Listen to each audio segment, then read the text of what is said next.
Friends, আমি সুস্মিতা। আমার চ্যানেলে জানাই সবাইকে ওয়েলকাম। তোমরা কেমন আছো? আশা করি ভালো আছো। আমিও খুব ভালো আছি। দেখো, আজ হচ্ছে আমাদের নবান্ন। তো আমি স্নান টান করে বসে পড়েছি ফল কাটতে।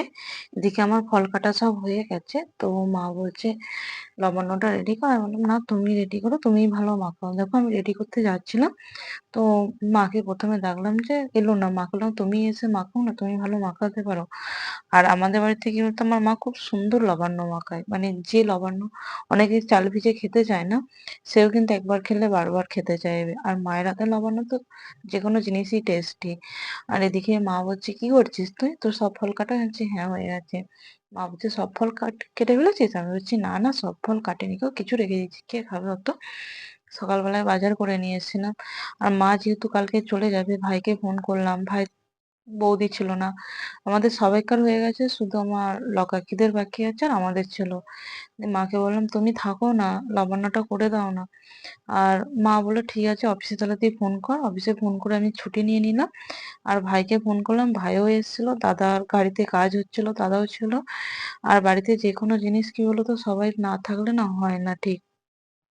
দেখো, আর আমার দাদা ছিল না বলে দাদার জন্য তুলে রাখছি। আমি মাকে বলছি, সব দাদার জন্য একটু তুলে রেখে সব মাখিয়ে দাও, নাহলে ফলগুলো তো নষ্ট হয়ে যায়। আর আমাদের বাড়িতে জানো তো, কেউ কাটা ফল না খেতে চায় না। মানে ফল কেটে সঙ্গে সঙ্গে দাও, ছোট বড় সবাই। কাটা ফল কেউই খেতে চায় না। মাকে বললাম, তুমি মাখিয়ে দাও। আর আমার ঠাম্মাকে বলেছিলাম, ঠাম্মা এসেছে।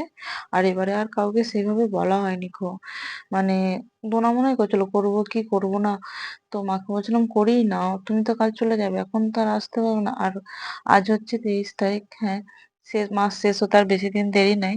তো দেখো, এদিকে মা মাখাচ্ছে, দেখো কত সুন্দর।